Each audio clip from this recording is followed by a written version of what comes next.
Buenos días de nuevo. Ayer les comentaba un poco acerca de algunos hechos relativos a mi vida, pues por mi precumpleaños.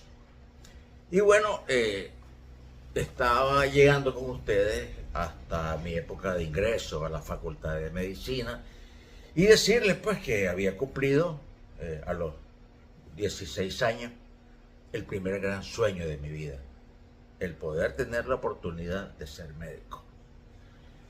Pero antes de hablar, ¿no?, de mis siguientes sueños, cómo los cumplí y cómo llegué hasta hoy, hay una etapa de mi vida que quiero compartirles con ustedes, que es conocida, pero muchas personas piensan y me lo han escrito que yo no hablo de eso, como que no quiero hablar de eso, como que lo oculto, como que qué pasa conmigo.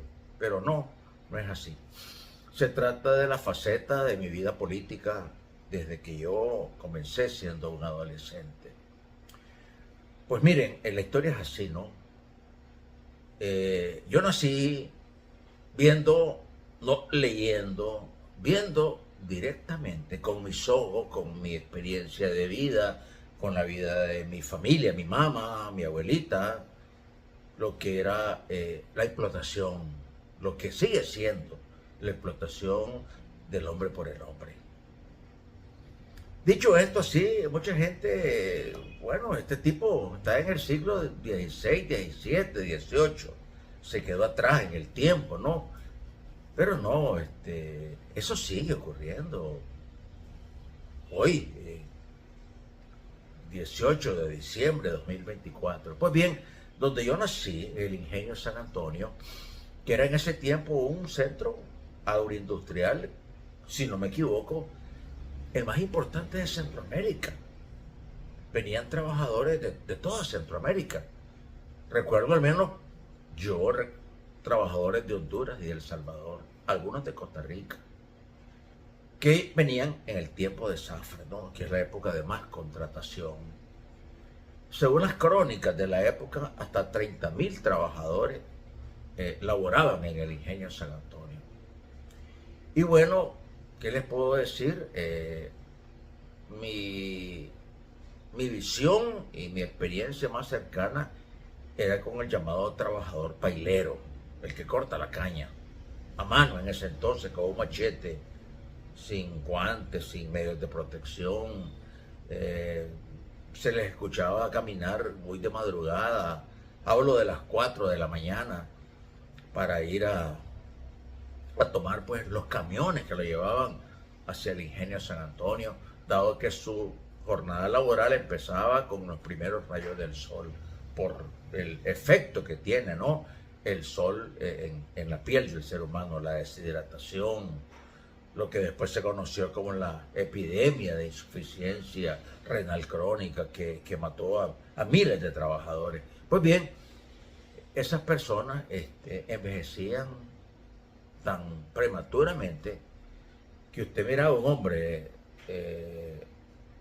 de cualquier edad y parecía que tenía 60 años por el estado de la piel, de la mirada, del cabello, de todo. Y le preguntaba qué edad tenía. Eran hombres de 35 años, de 36 años. Envejecían prematuramente y obviamente morían prematuramente. Entonces yo comencé a notar ahí, con los salarios que ganaban, con la vida que tenía, y no dejaba de poder contrastar la vida de estos hombres, porque eran hombres, no recuerdo ninguna mujer cortando caña, con la vida de otros sectores del Ingenio San Antonio, ¿no? Especialmente con los que me empecé a relacionar por mi forma de vida como estudiante, después como estudiante de medicina, y había una brecha enorme entre el sector médico, digámoslo así, el del hospital en el cual yo me deambulaba por esos pasillos del hospital del Ingenio San Antonio de la época, y los trabajadores. Y me di cuenta que la fuente de riqueza pues de la familia Pelas, que era la dueña del ingenio, y de muchos de sus subalternos y de las clases, digámosle, altas del ingenio, tenían que ver con la explotación de esos trabajadores. No eran los únicos, ¿no? Pero era el gremio más numeroso, era un gremio temporal, porque solo lo utilizaban los días de zafra, pero igual pasaba con los trabajadores de otros sectores, los que andaban con los plaguicidas, expuestos a intoxicaciones, ¿no? Los que trabajaban en la automotriz, en la parte de transporte, las diferentes áreas y secciones del ingenio. Entonces, dentro de mí fue naciendo un sentimiento del por qué hay una diferencia tan grande entre esas personas y los trabajadores más desfavorecidos, ¿no? Los pobres. Y el tema de la pobreza también empezó a estar ahí, porque la vivía, la pobreza material de mi familia. Ya les decía, yo comía rico, yo fui a la escuela, yo aprendí a leer y escribir muy temprano, yo nunca fui descalzo, yo tuve una madre y una abuelita que bueno, hicieron todo por mí, pues desde que estaba en el vientre hasta que dejé la casa a los 13 años. Y yo miraba, pues no, claro, el piso de tierra, el techo de teja, que cuando llovía era hueco por todas partes. Y yo miraba que no había pues un sistema de servicio sanitario como ahora. Había un hueco en el patio que se le cubría con un banco de madera, le llamaban pompón, y ahí pues se depositaban los excrementos y por supuesto olía horrible y había moscas y cucarachas y ratones en el borde del banco de madera, que había que estarle dándole con la mano golpes, ¿no? Para que los animalitos no subieran a las partes privadas que uno expone, pues al estar ahí sentado. Yo miraba los hongos en los pies de mis hermanitos y los míos, pues porque los hongos son animalitos, unas especies muy particular que se desarrolla y crece en las condiciones más inhumanas, digámosle así, ¿no? Cuando hay hongo es porque hay algo muy malo en el cuerpo del ser humano.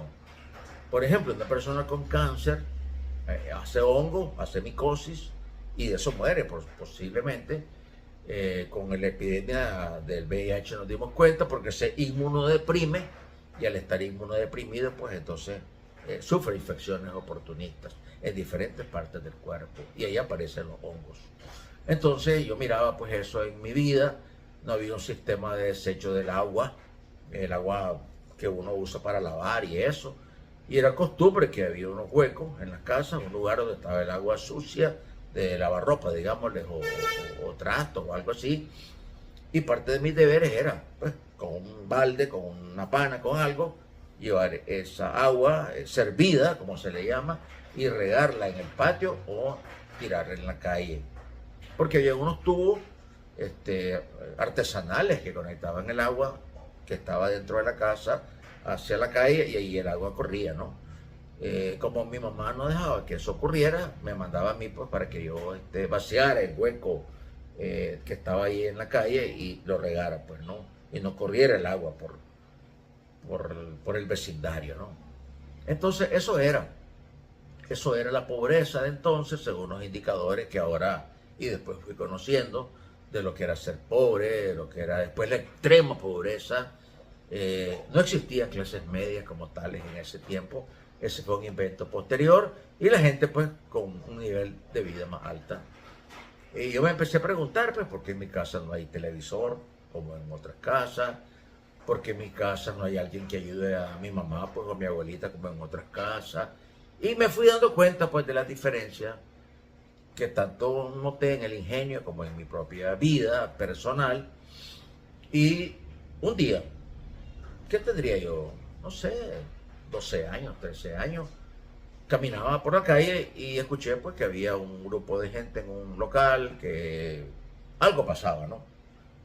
Y como todo niño de pueblo curioso, pues me fui a meter y era un mitin político, ¿no?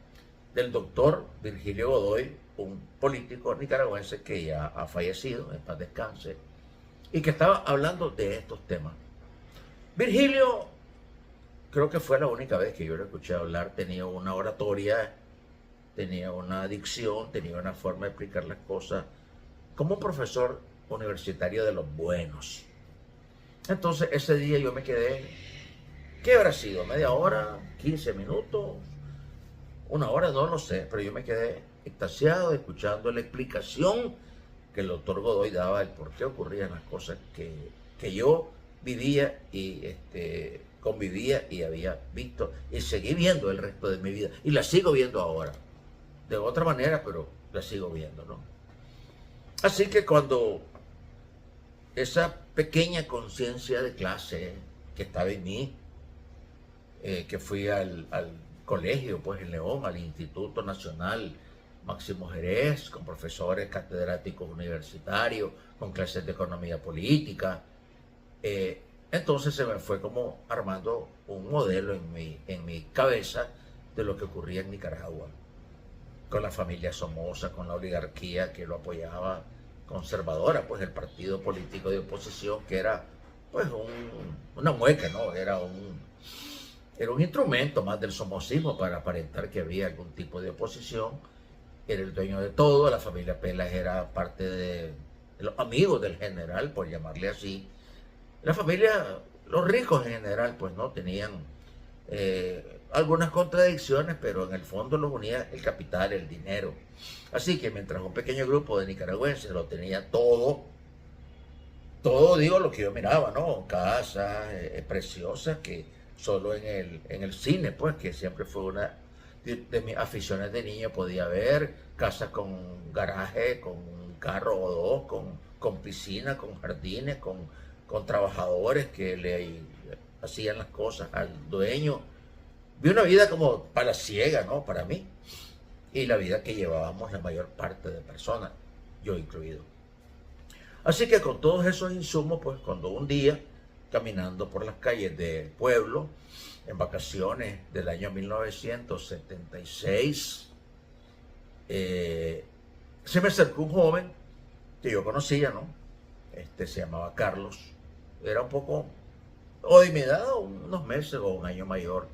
Y me habló pues brevemente, caminando por la calle, pues de que Nicaragua, lo que vivía, etcétera, que existía una organización llamada Frente Sandinista, que luchaba para que eso cambiara en Nicaragua, una Nicaragua nueva, donde los niños pudiesen tener lo que un niño debe tener: escuela, juguetes, familia, donde todos pudiéramos tener algunas oportunidades de poder ir a la universidad sin tantos esfuerzos, donde la oligarquía pues, y la dictadura somocista dejaran de matar jóvenes, porque eso es lo que ocurría.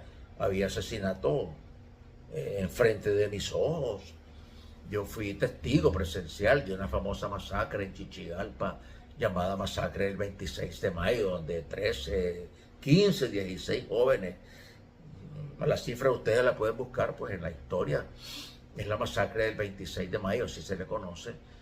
Y yo los pude ver, los cadáveres. Es decir, esa era la dictadura somocista, donde era delito pensar de esa manera, donde era delito ser joven y donde sin nada que acusar a alguien o enjuiciarlo, era un balazo de Garan en el cuerpo y un cadáver más. Entonces, cuando este muchacho, Carlos, se me acercó y me habló de Nicaragua, me habló de la explotación, me habló del Frente Sandinista, y me dijo que si yo quería pertenecer al Frente, si yo quería ser parte de ese pequeño grupo de muchachos que luchaban por una Nicaragua mejor, yo no la pensé ni un minuto. Dije inmediatamente que sí. Y así fue. A Carlos no lo vi más, solo fue como el reclutador, por llamar así. Otros jóvenes se me acercaron con las mismas pretensiones, pero ya Carlos me dijo: si otro más se te acerca, pues no le diga nada, no, acéptele indiferente, porque ya yo soy pues la voz oficial del FSLN, como también se le conocía, ¿no?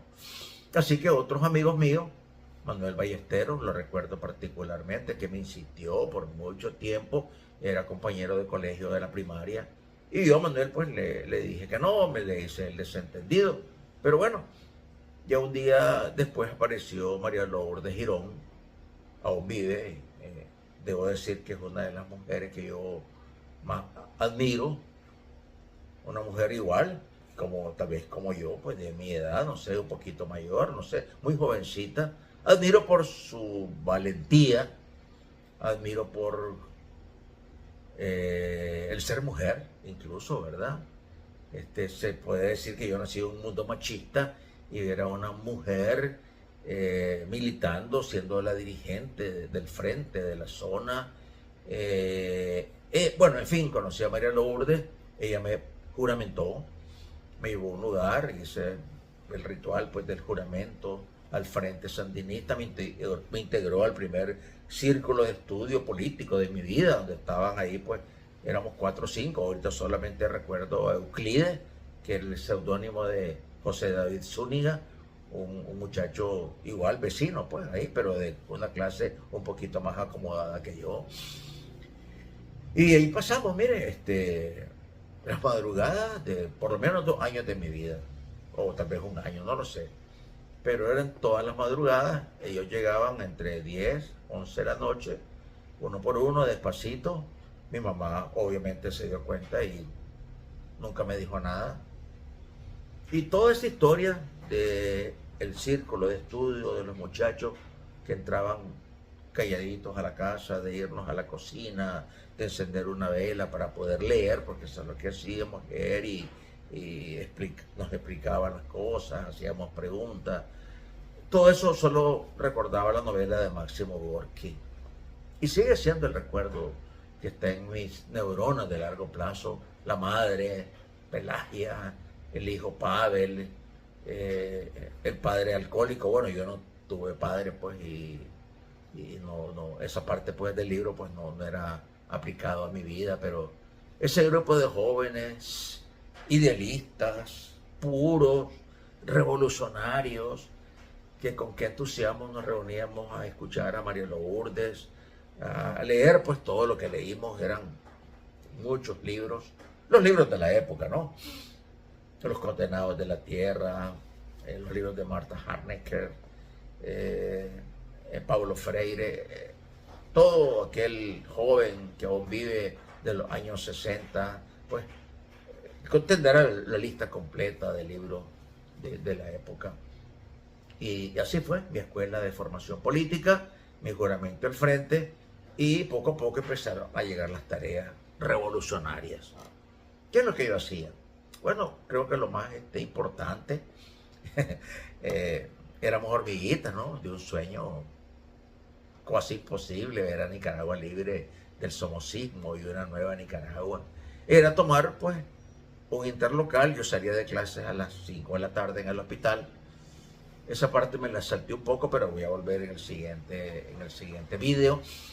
El hospital se entraba a las 7 de la mañana, ya en la carrera de medicina. Salíamos a las 12 a almorzar, a las 2 regresábamos y salíamos a las 5 de la tarde. Muy parecido a la escuela primaria, ¿no? Pero más temprano. La primaria era de 8 a 12, de 2 a 4. El hospital era de 7 a 12 y de 2 a 5. Pues a las 5 yo salía del hospital, me quedaba ahí pues inventando cualquier cosa, no tomaba el bus como hacían mis compañeros para irse a la ciudad, sino que buscaba la parada de los interlocales que quedaba por ahí, ¿no? Ahí tomaba un interlocal, como se le llamaba entonces, eran unos carros marca Impala, pues lo que yo recuerdo, enorme, parecían lanchas, y yo iba ahí hacia Chinandega, que era una ciudad que quedaba tal vez a una media hora de León. Ahí me bajaba, ahí me estaba esperando María Lourdes, siempre estuve ella esperándome, me pedía que cerrara los ojos, y me tomaba de la mano como una pareja de novios, ¿no? Era blanquita, bajita, sonriente, la sonrisa la recuerdo ahora mismo como que la estuviera viendo. Y claro, yo solo la miraba hace rato, ya me pedía que hiciera eso, yo pues cerraba los ojos, le tomaba de la mano y empezábamos a caminar. No sé, caminábamos 10 minutos, 15 minutos, dábamos vueltas por aquí, por allá, ella me decía, tener cuidado, me iba guiando, ¿no? Como un cieguito. hasta que llegábamos a una casa, pues la casa de seguridad, y desde esa hora, no sé, habrán sido ya las 7 o 8 de la noche, no le puedo decir con precisión, hasta las 4 de la mañana, nos dedicábamos a hacer comunicados del Frente Sandinista. Había una cosa que se llamaba mimiópalo, que era una especie de imprenta de madera. Se ponía la tinta, pues se ponía el stencil, el papel, y con la mano, ¿no? Se pasaba cada hoja por el mimiópalo y salía el pedazo de papel. Los comunicados del frente tenían usualmente 4 páginas. Había una portada y había como 2 o 3 páginas de lectura. Eso era la tarea que yo hacía al inicio, ¿no? Y ya quedaban pues hechos, ¿no? Elaborados, los 100, 200, no sé, comunicados del frente del día. Eso lo hacía todos los días que se podía. Me avisaban de alguna forma y yo me iba para Chirandega. La segunda tarea que yo realicé alguna vez fue hacer pintas en las calles del pueblo. Pintas es una cosa que está hecha en un papel. Estaba la silueta de Sandino, Sandino vive, y con un spray de color rojo y negro, o spray, pues no, algo así, ¿no? Tiene que haber sido. Nos encargábamos María Lourdes y yo, lo que yo recuerdo, ¿no? De poder dejar en las paredes del pueblo esa imagen que quedaba al poner usted el papel y luego el spray, quedaba grabado la efigie del general, la efigie que hay por todo Nicaragua, ¿no? Y la leyenda, Sandino vive. Y era algo tan lindo, ¿no? Igual nos reuníamos en la casa de mi mamá, María Lourdes y yo, y salíamos a medianoche. Y entre medianoche y 1 o 2 de la mañana, pues hacíamos eso. Regresábamos a la casa, 3 de la mañana, algo así, pues a dormir. Al día siguiente mi mamá le tenía preparado un desayuno a María Lourdes. Es que yo recuerdo con qué cariño ella tomaba ese desayuno, decía gracias, desayunaba y se iba. Qué mujer más valiente, ¿no? Más inteligente, más digna. Me di cuenta muy tarde que era hija del gran dariano José Girón, de la ciudad de León. ¿Y cómo iba a pensar yo que la hija de un gran dariano, el don José Girón, era un hombre culto, era una biblioteca, una leyenda de la ciudad de León? Ella murió también, don José, obviamente. Esta es su hija, ¿no? María Lourdes. Pues bien, solo recuerdo que una vez nos tocó, pues como debía tocar alguna vez, que una patrulla de la guardia, alguien había denunciado, pues, o no sé, o eran patrullajes normales, llegó pues donde estábamos nosotros. Yo recuerdo que estábamos como en una media cuadra, en un patio, cuando el Becate, el vehículo de la guardia, se detuvo en la esquina. Y vimos en la oscuridad el conductor y 4 o 5 guardias armados, pues con fusiles o ametralladoras, no recuerdo bien. Y la orden que dio el que andaba al frente era: maten a esos HDP. Entonces, bueno, yo nunca me había enfrentado a una situación de vida o muerte, ¿no? En el sentido de que habían 4 o 5 soldados que la orden que tenía era que no dispararan, pues. Claro, la orden en sí no me asustaba porque había visto los cadáveres, leía Novedades, que era el periódico del somocismo, donde a ellos les gustaba poner en primera plana fotos, ¿no? Las fotos con las caras destrozadas. Eran en blanco y negro, pero la imagen era impactante. Y ahí, pues, el titular siempre: terroristas, en fin, asesinados o terroristas caídos en combate, porque nunca decían que los asesinaba la guardia. Nada, solo eso pensé. Pero bueno, María Lourdes andaba como una carterita o un bolsito, algo así. Ella me dice: mira, tomé esta granada. Ella tomó una pistola, primera vez que la miraba, o quizás la había visto antes. Tenía que andar algo para defenderse, claro que sí.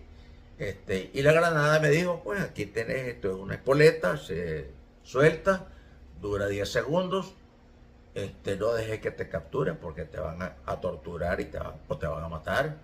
Cuando lo mires llegar, pues vamos a soltarles a espoleta, pues, y que mueran los guardias y yo, pues. Entonces habían piñuelas, que eran unas plantas que separaban los patios unos de otros. Ella desapareció tras un cerco de piñuelas y yo me quedé en un patio. Solo me acuerdo pues que en ese patio había había un inodoro al fondo, como en todas las casas, pues un pompón, una letrina, y había algo que no sé qué cosa era, si era como un baño, era una cosita de madera pequeña. A mí no se me ocurrió nada más porque escuché las voces, ya estaban cerca, era de madrugada, todo se amplifica. Yo me metí pues ahí pues en esa cosita de madera, no me dio tiempo de ir pues en un cerco de piñuelas. Mi casa estaba quizás a unas 5 cuadras, y ahí estuve con mi granada esperando. Escuché las voces, escuché, no sé, algo. A María Lourdes obviamente no la hallaron porque ella sobrevivió y aún vive. Y donde yo estaba, pues no sé, no llegaron. Y ahí me quedé, pues, en cuclilla, hasta que escuché que ya tenía habituado mi oído a los paileros que a las 4 de la mañana iban para su trabajo, platicando ellos con sus pichingas de agua, con su atuendo, ¿no?, de trabajador que corta caña. Y cuando yo escuché, pues, el ruido de los camiones del ingenio que llegaban a traer a los trabajadores para llevarlos a la central azucarera, pues entonces yo empecé a salir y no había nadie en el patio, ni perros, pues, que ladraran. Dios es hermoso y me quería vivo. Y nada, solo salí, me metí la granada no sé a dónde, y salía caminando con los baileros. Y cuando llegué a la esquina de mi casa, ellos iban al parque, ahí estaba el camión esperándolo. Mi casa quedaba cerca del parque. No, doblé hacia la derecha, entré a mi casa y me dormí. Eso fue un episodio increíble, ¿no? Creo que he escrito sobre eso una vez, que la radio Primerísima pidió un relato. Yo lo envié en una página o dos, algo así, y me gané un libro, ¿no?, que me regalaron y que, por cierto, se lo regalé a un amigo. Y nada, hubo otras tareas muy lindas.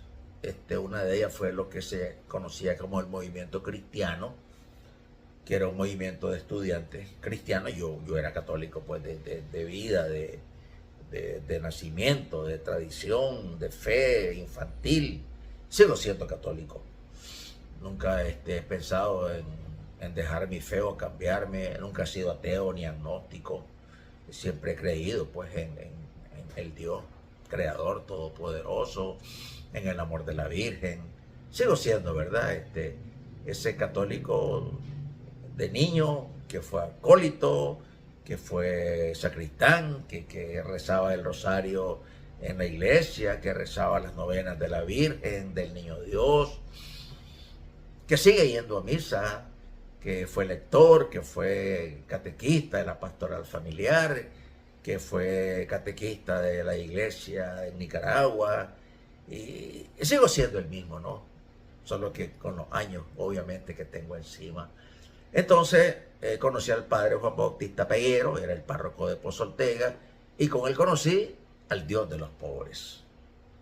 Conocí la Biblia latinoamericana, la gran Biblia, ¿no?, hecha en América Latina, la Biblia que todos tenemos, ¿no?, la misma Biblia, solo que fue hecha con una formación para el lenguaje de América Latina, con explicaciones, y obviamente tendría algún tipo de sesgo, pero muy pequeño, hacia el Dios de los pobres, que sigue siendo el Dios que yo quiero seguir creyendo, ¿no? Ese Dios que, aunque usted pase 1000 dificultades en la vida, porque la vida es así, Dios conoce su corazón y Él lo va a premiar con la vida eterna, ¿no? Y habrá algún rico, yo no lo sé, ¿verdad? Habrá alguno. El Señor dice que es más fácil que pase un camello por el ojo de una aguja, que es una cosa muy pequeñita. El camello es muy grande.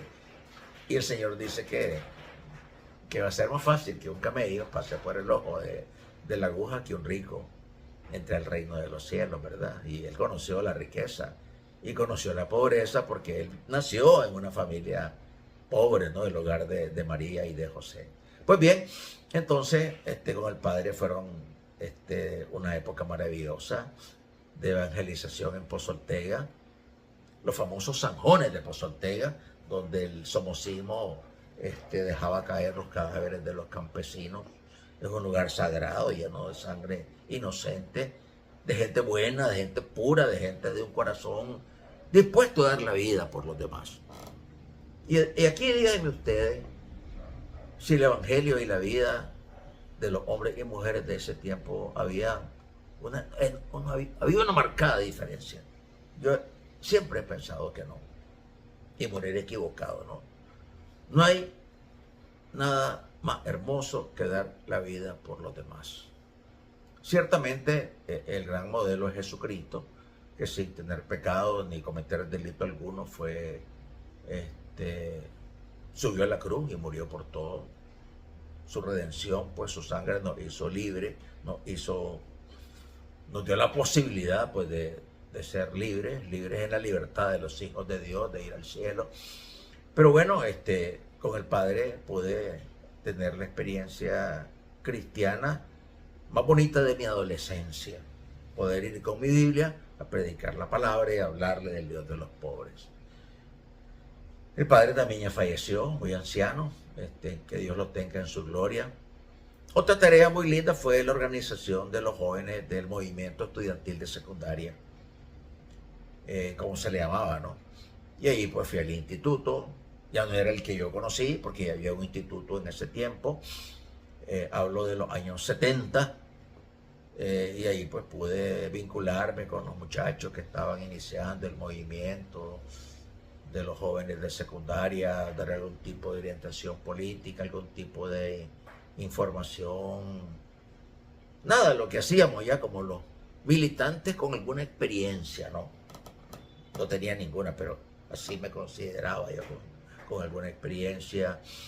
Luego el movimiento de barrios, de las comunidades organizadas en torno pues al Frente Sandinista. Era como anunciar, ¿no?, que en Nicaragua había un grupo de jóvenes que estábamos luchando por que usted no viviera como vivía, ¿no? Hablo de, ¿a quién se le predicaba esto? Pues a la gente pobre. Yo sé que hubo muchos sandinistas de clase alta y yo les tengo un gran respeto, que renunciaron a sus riquezas para formar parte de este movimiento de jóvenes. Por cierto, muchos de estos jóvenes de clase alta que después ingresaron al frente, ahora son la mayoría opositores, ¿no? Yo sigo creyendo que el tema es profundamente de clases. El rico busca el rico, el pobre busca el pobre. Yo me siento muy bien con la gente pobre, tanto en mi vida profesional como personal. Me siento un poco extraño con la gente de dinero. Hay gente buena, obviamente lo sé por mis años de catequista, de adulto, ¿verdad? No conocí muchos ricos buenos en mi época adolescente, ni joven, pero sí ya mayor los he conocido y pues hay gente buena. Lo bueno no es que usted es pobre y es bueno, o usted es rico y es malo, no. Pues no es así, no es una dicotomía. Pero la bondad, pues, hablo de la bondad del ser humano, del humanismo, de esas cualidades lindas. Pues existe más gente en los pobres. Los pobres son más solidarios, comparten lo que no tienen. Tengo decenas de anécdotas y de experiencias personales. En cambio, el rico suele desprenderse pues de lo que le sobra, ¿no?, de su plusvalía, de su ganancia. Pero bueno, ese juicio es de Dios, pues no es mío, disculpen el sesgo, ¿no?, de clase. Entonces también pues hacía trabajo en la comunidad y también repartíamos comunicados del frente. Los dejamos en en la iglesia. Yo entraba a la iglesia, como ahí era un lugar que me conocían, y ahí quedaban los comunicados, en algunos lugares públicos. La idea es que estuvieran ahí y que la gente al levantarse por la mañana, alguien lo leyera, lo escondiera, porque era un delito andar con un documento de ese tipo. No era un documento del FER, pues, que era el organismo estudiantil o del movimiento de secundaria, era un documento del Frente Sandinista de Liberación Nacional. Entonces era pena de muerte, era un delito muy grave, era ser terrorista, era ser condenado al Consejo de Guerra. Pues bien, en eso estaba cuando un muchacho, pues, según la historia, ¿no? Me delató, lo capturaron, no sé haciendo qué, un muchacho más joven que yo. Y él, pues, obviamente la guardia quería nombre y el primer nombre que fue el mío. Y llegaron a mi casa, ¿no? Yo estaba sentado, eran vacaciones, ¿no? De la universidad. Estaba sentado leyendo, como acostumbraba a hacer, porque, bueno, no había televisión ni nada. Mi abuelita no recuerdo que haya estado. Mi madre tal vez estaba en el patio haciendo algún tipo de, no sé, de trabajo doméstico. Mis hermanitos, yo no me acuerdo de ellos. Yo sé que yo estaba sentado cerca de la puerta, pues ahí. Y se detuvo, pues, el BECAT de la guardia. Se bajaron los soldados armados de fusiles y preguntaron si ahí vivía René Pérez.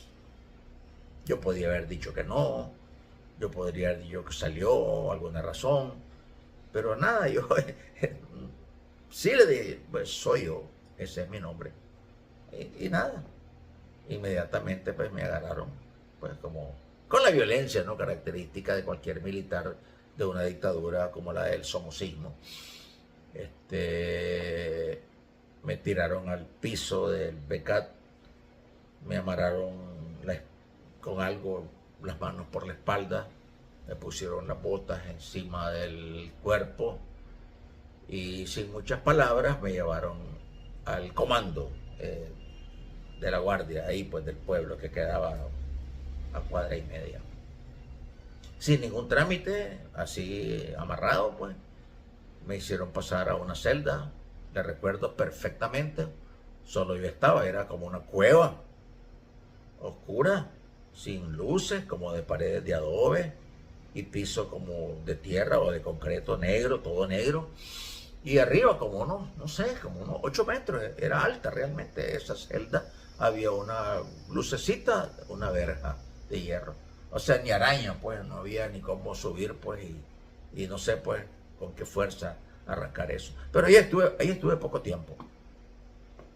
No sé, pues, la verdad que el tiempo cuando alguien está detenido en esas condiciones es algo que no es posible medir. Solo sé que andaba con un jean, zapato deportivo posiblemente, como era la costumbre, y una camisa nueva que mi hermanita me había regalado, una camisa bonita, color como lilita, morado, algo así, de una tela bonita que se pegaba al cuerpo. No he podido encontrar una camisa parecida, me gustaría tenerla y ponérmela.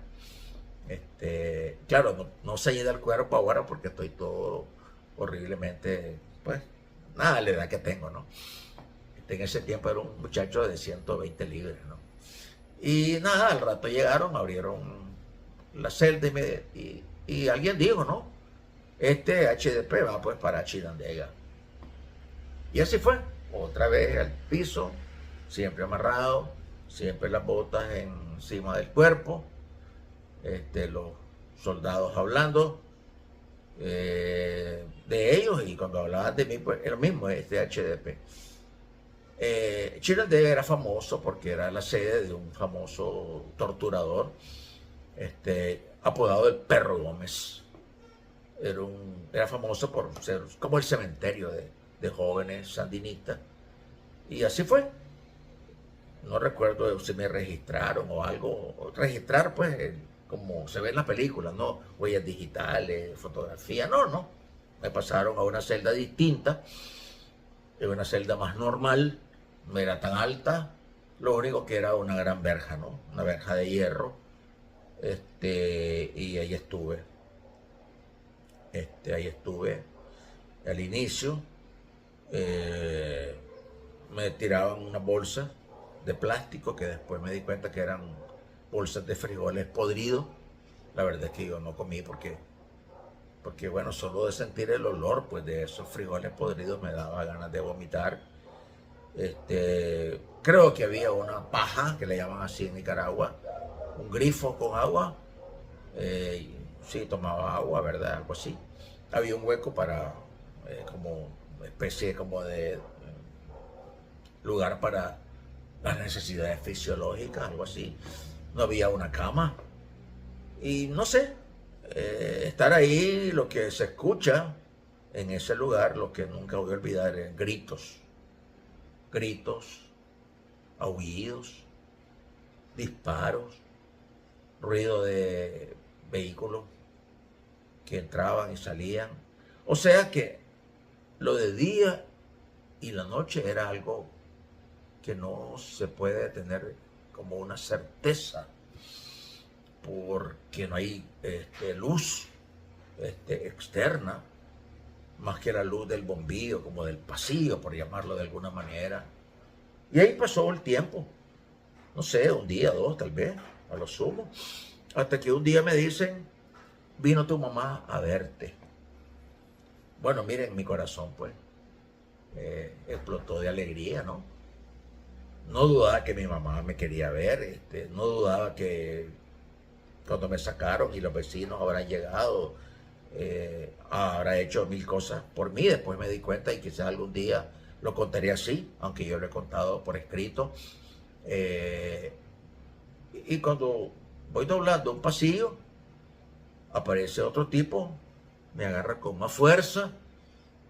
Era un chavalo que no tenía mucha fuerza física, pues cualquiera me podía haber sometido físicamente, pero bueno, este tipo lo sentí corpulento, fuerte, siempre amarrado a las manos, y me dice, ahora vas a saber lo que es rico HDP. Y ahí comienza, pues, ¿no?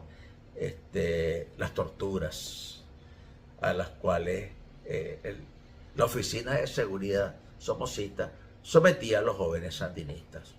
De eso no voy a hablar nada ahora, que nunca me ha gustado hablar de eso. Creo que no vale la pena, ¿no?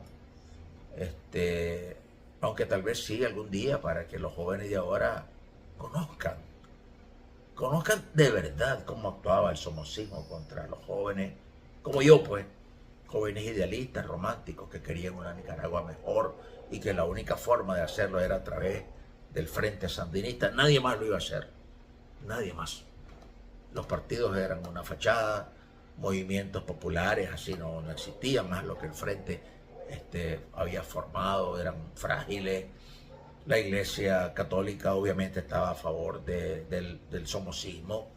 Lo del padre Peguero que les hablaba y la Biblia latinoamericana era algo muy pequeño, muy individual de algunos sacerdotes. Entonces, yo solo les digo que porque eso tiene un inicio y tiene un fin, ¿no?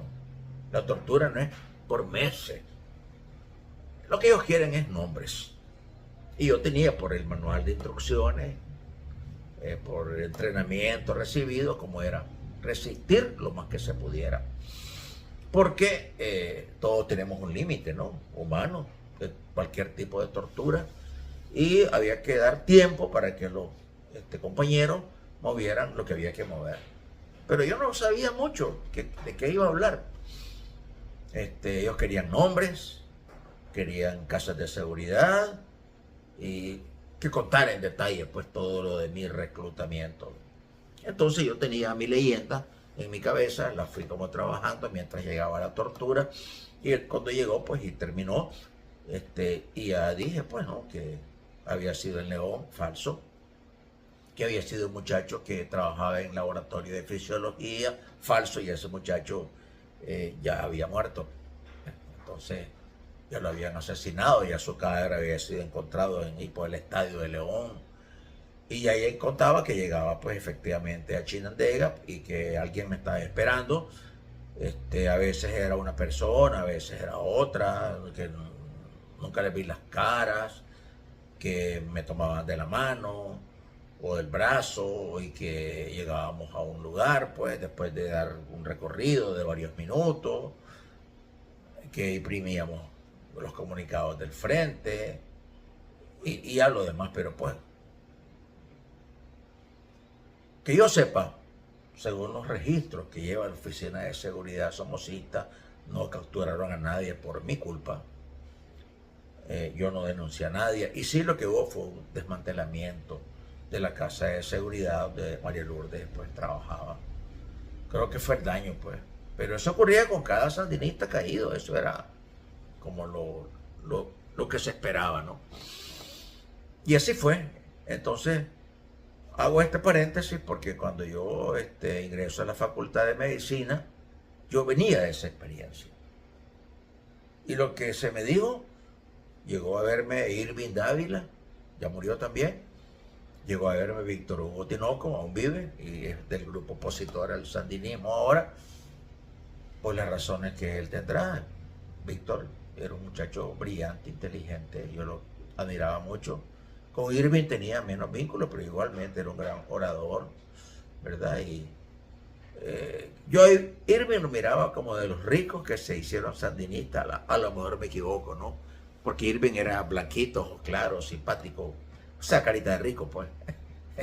En cambio, Víctor Hugo era piel morena, así como la mía, más que era alto, una barba, era como más imponente, pero no se miraba que era de clase acomodada. Pero bueno, ya un sesgo de clase mío. Y me dijeron ambos que me integrara al FER temporalmente. Y había un congreso que se va a desarrollar, que se llamó La Marcha hacia la Victoria no se detiene. Y así fue. Yo participé en ese congreso, estuve como parte activa del FER, digámosle, ayudando en lo que podía, no mucho, ¿verdad? Y hasta que comenzó la insurrección y yo ya fui enviado como médico a Villanueva a hacer mi servicio social, que estuve muy poco tiempo ahí porque ese lugar fue destruido por la Guardia Somocista, y ahí se da como el encuentro, que es parte del siguiente video, el encuentro del médico que está saliendo de Villanueva porque me tocaba el fin de semana libre, no era por otra cosa. Todo el movimiento preinsurreccional de 1979, mi esposa, que nos habíamos conocido pues muy recientemente, del cual también hablaré en el siguiente video, ¿verdad? Pero sí, entonces cuando yo ingreso a la Facultad de Medicina, yo ingreso ya como un militante del frente, cuando yo ingreso a la Facultad de Medicina, ingreso como el joven, 16 años, con todo este caudal de ideas. Soy reclutado mientras estudio medicina y salgo de la cárcel precisamente en el último año de la carrera, ya para militar en el Frente Sandinista.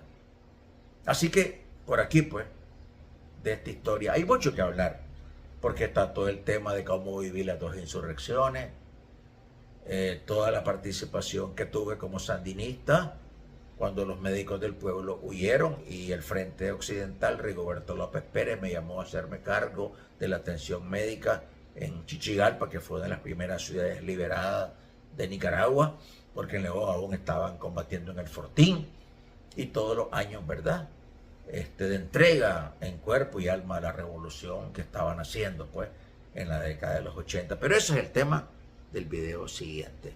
Así que bueno, todo esto es mi precumpleaños, ¿verdad? Estoy tratando de hacer memoria, porque no sé si la voy a perder, pues. Dicen que tengo Alzheimer prematuro, que tengo Parkinson prematuro. Hay muchas cosas prematuras que se dice que tengo, y si las tengo bien, y si no, pues no pasa nada. El siguiente video, oye, para ustedes con mucho cariño. Gracias.